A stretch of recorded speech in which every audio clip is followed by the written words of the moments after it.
No, not a reporter, not dude who hangs out on the Atomoform all day. Jesus Christ. Why don't you get a green name or something, man? You're so badass. How come you have a mud name, man? Fix that. Questions? You should have a green name. No question. Here we go. Sean Roberts. Was the lack of a point system something of a relief to you, or did it increase the pressure that you'd have to get a submission or it'd be a draw? Is that for me? My contacts came out during the match, so I can't tell who you're looking at. For both. I wanted submission only format. To me, it's a relief because my game, I have a lot of holes in my game, and one of my holes is I'm a lazy passer. So I would rather just let a guy sweep me and then get all my shit and then try to sweep and pass in the sweep. That's my style. I like to pass in the sweep, and if I sweep and I get caught full guard, I'll just let them sweep me and we'll just start this over. I'm a huge guard puller. That is not how you win IBJJF championships. So the point system in the Mundials and all that, that's just not for my style. Dudes will just, I'll pull half guard and I'll lose an advantage and they'll hold and they win. So it's just too easy to lose with my style. Submission only, shit, it's perfect. I mean, there was a couple times where I let ROYLER sweep me. I didn't even care. I was like, I got on top, I'm like, fuck, let me just start over, bro. So you know what I mean? So, but that would get me killed in an IBJJF tournament. So for me, the sub-only rules are perfect for my style. Well, I think it's, it's a two different conception. Point system and the tournaments we have today, it's a different entertainment. And then no point system, it's a different, one more time, it's a different. And then I compete a lot in the point system.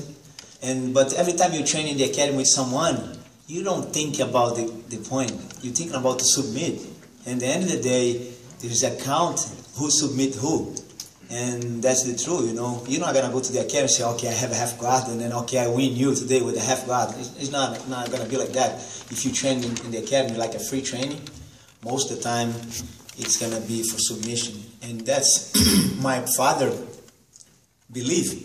And that's what everyone fight for. And at the end of the day, you don't fight only to get the half guard. I agree 100%. Submission is the best. Yep.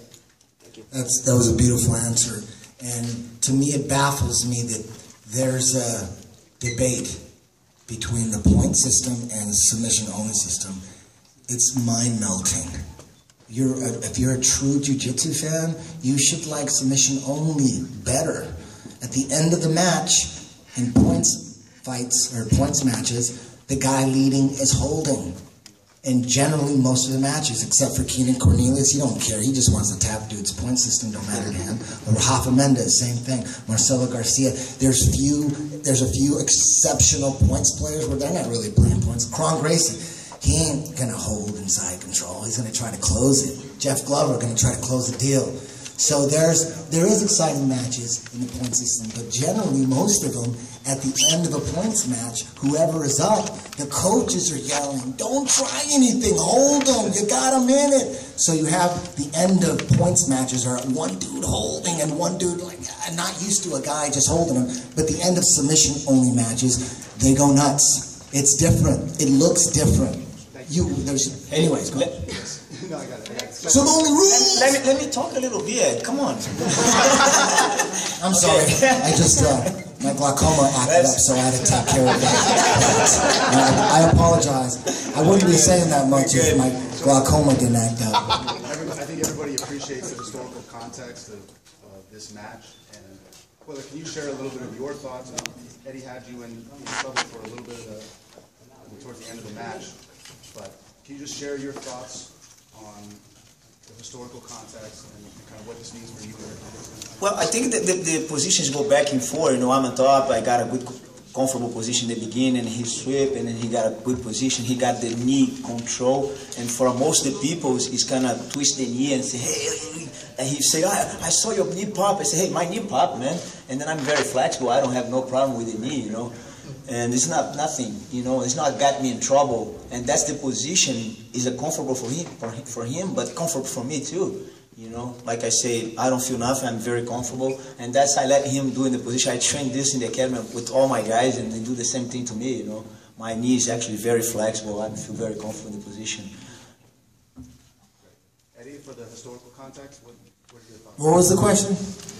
I think everybody's aware of the historical context of this match. Folks wanted to see this, and like you commented at the end of the match, you know, everyone's a Gracie who's doing the jiu-jitsu. Carlos Gracie Jr. Yes. and Elio.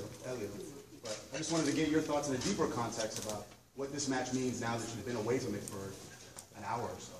Well, when Halleck asked me to do this match, I really didn't think two old guys like us could headline a show. And the first one was Royler Gracie against Buchecha, wasn't that the first one? And then Kron and Aoki. Me and Royler haven't competed in 11 years in grappling. So when he asked us to do it, I thought we were going to be first or second or third or something. I really did. And I said, where are we going? I said, you guys are headlining. And it was kind of shocking because I thought, shit, what if it flops? What if people just laugh at this? Like, I really thought that we haven't done anything. You got all these killers out there. You know, like, again, Cabrina, Hoff, all these guys that are competing all the time. So it was shocking that we got the headlining bill. And then when it was announced, it seemed like everyone got excited for it. And I thought, this was a shocker. I didn't really. Then it sold out in 5 hours. And I thought, is that good? Or do people really want to watch this? And then the trailer came out. I'm like, damn, this looks like a blockbuster movie. And people get excited about it. And I was shocked. So it was very important for me. The most important thing was to not let the people down. That was the most important thing. I did want to win, but not for 1 second did I ever think I was going to win 100%, like some goon coming out. I'm going to go in and choke his ass out, and that's all there is to it. You know, I'm not one of those dudes. I thought, who knows? He could tap me in 30 seconds. That's the one thing I was praying for. Please, please just last more than 30 seconds. What if he jumps on a leg or something? I just wanted to last a little bit. And I'm going to open up for more questions. Damn, all right, I wasn't done, but damn, it's cutting off. It's nice. I'll shut up. I talked to both of you before your match, and you said you were ready for the 20 minutes. You said with the nerves you were at 10 that you'd be ready. That was a long time It ago. was, but you said you'd be ready by the time the match started. So how was it? Because you guys literally had the gas on like the whole time. Nobody else, like, I mean, you guys were going from the beginning to the end. I was faking it a lot of times. There was times where I'd look over to Jean-Jacques and hold my breath and look over and say, how much time? You know, I'm dying inside. But I didn't want Royler to see I was dying inside, so I was like talking to Jean-Jacques. I see your face, man. I fooled you. You thought I was cool. And then I see you ask the time too. You know, I saw you go like, oh, okay. I would stop breathing when I needed air the most to try to, I didn't want him to smell blood. That happened several times. He told me though he can see it in your face. Oh, you thought I was scared? You can see I could hear it in your breathing in the beginning. I heard your wind, you were heaving. Well, I think we both come very prepared for the fight, you know, and that's I expect from him, and then he expects from me. And then we know for the age, one more time, I think we do a really good job. And I hope you know, with my age, I do the inspiration for a lot of people, keep training and, you know, keep motivating, you know, do a lot of jiu-jitsu. And that's my father actually and my uncle, Carlos, they do for the whole world. And, you know, that's people enjoy having a good time, be in the academy, forget the bills, forget the bad days we have, you know, enjoy it. Yep. Next question. Royler, how much preparation did you do in studying Eddie's system? Well, like I say, you know, back then I don't know Eddie, and now I know what's coming, and then I start to see tapes and see stuff, you know. Did you subscribe to Mastering the System? Do you know what that is? You don't know what MTS is? No. Yes, you do. No? You don't know what that is? So I from my mother. Wow. I was coming with some guys, you know, do some stuff, and then I have a guys in my academy very flexible. They help me in the game. Yeah, but and I watch him and the kind of fights in the internet, something like that. But I know what's coming because I know, you know, It's be more prepared. I warm up on the stairs every day before I work out for about 10-15 minutes. And I always put Royler, ADCC. I watch you every day. This question goes for Royler. Are you happy with this result? And then, do you have a different perception about Eddie after the match? Well, I'm happy, first of all, to be in the match. One more time, it's not too many people in the world can do what I do for the sport. And then I know where I'm coming from, and then I know what I do already. I don't need to prove nothing.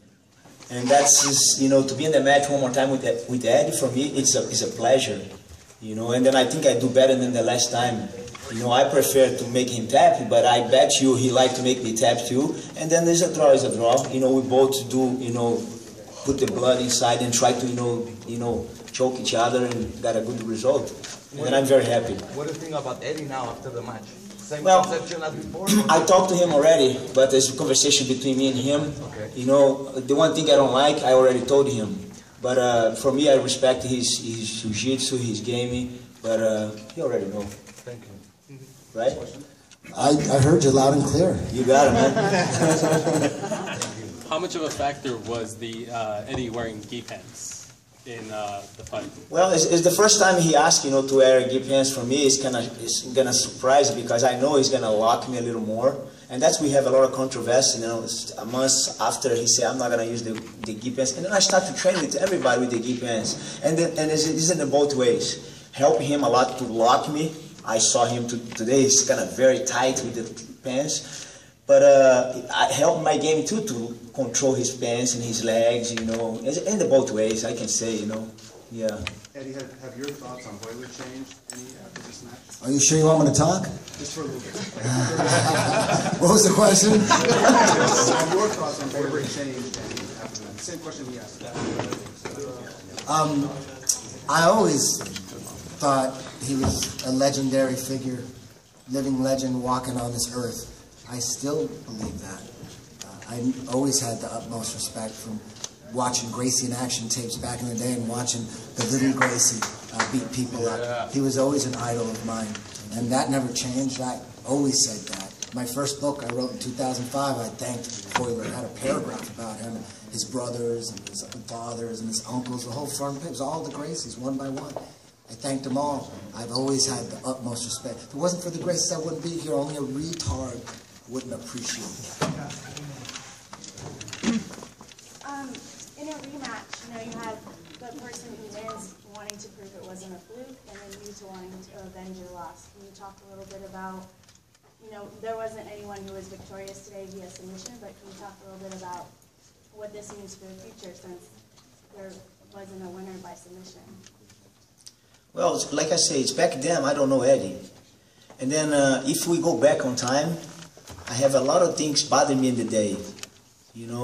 People don't even know what happened in the day. And then one thing is a big time. I don't know his game. I don't know nothing. I just walk in okay, I don't pay attention. It's my fault. I don't say his game is bad. I'd say I don't pay attention and I pay the price. I never say, what he do is he got a lucky. He's not got a lucky. He analyzes what the mistake I make, but I make a mistake. There's nobody tapping. If someone don't make a mistake, nobody taps.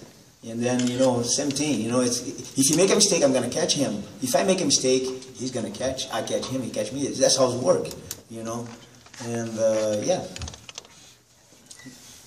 What was the question?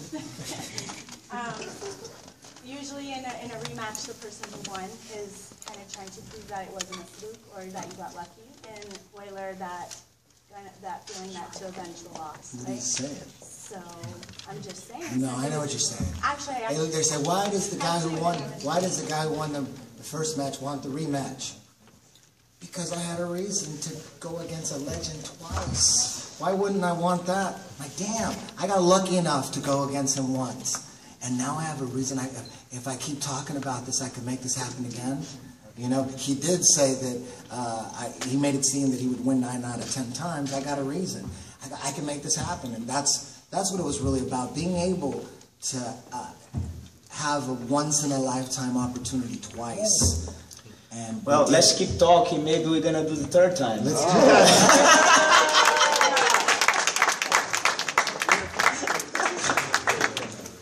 considering how great that matchup was, what will it take to get you guys to do this again in 10 years? Oh, that's gonna be great, man. Oh, 10 years? I'm gonna still look good. Still be dyeing the hair in the beard. I'm like one of those dudes like Wayne Newton. Jesus. What do you guys feel that your matches have contributed, I guess, to the overall differences in styles and philosophies for Jiu-Jitsu? Damn, I didn't hear that at all. Well, it's a big contribution for the whole community of Jiu-Jitsu, you know, all the fighters. People see, you know, like you say, it's kind of, as soon as they put the tickets, it's sold out in 5 hours. They still like to see the old peoples, the kind of sauce. Dos Equis. You know, it's an entertainment, you know, that's the truth. And then we show today, it's not that bad. You know, we just kind of move back and forth and then, you know, got a good positions, go back. And that's how, you know, is entertainment, it's a show, you know. Like you said, even though I look 29, us 40-year-olds, you know, people want to see us go at it, you know. It's not my fault that, next question. Sorry. Any last questions? Any last comments from you guys? Well, it's like one more time, I'd just like to say, you know, thank you very much for everyone watching us. You know, it's a privilege to me to be in the Metamoris. And every time I step in the match, it's kind of, you know, God bless, you know, for all us, you know, as athletes. And, you know, it's just follow the tradition, keep training, be healthy, enjoy life, forget the bills. Yeah, and for all you guys out there that it's amazing that every single jiu-jitsu fiend isn't 100% from Metamoris. There's still people that listen. The Metamoris is the UFC of jiu-jitsu. It's an awesome event. Let's support it. Let's just keep it going. We could do this every 3 or 4 months if everyone would just support it and quit arguing about it should be like this or it should. It's submission only. It's 20 minutes. It's gangster. It's awesome. The production's awesome. How could you not like this? Let's keep it going. Metamoris till the end of time.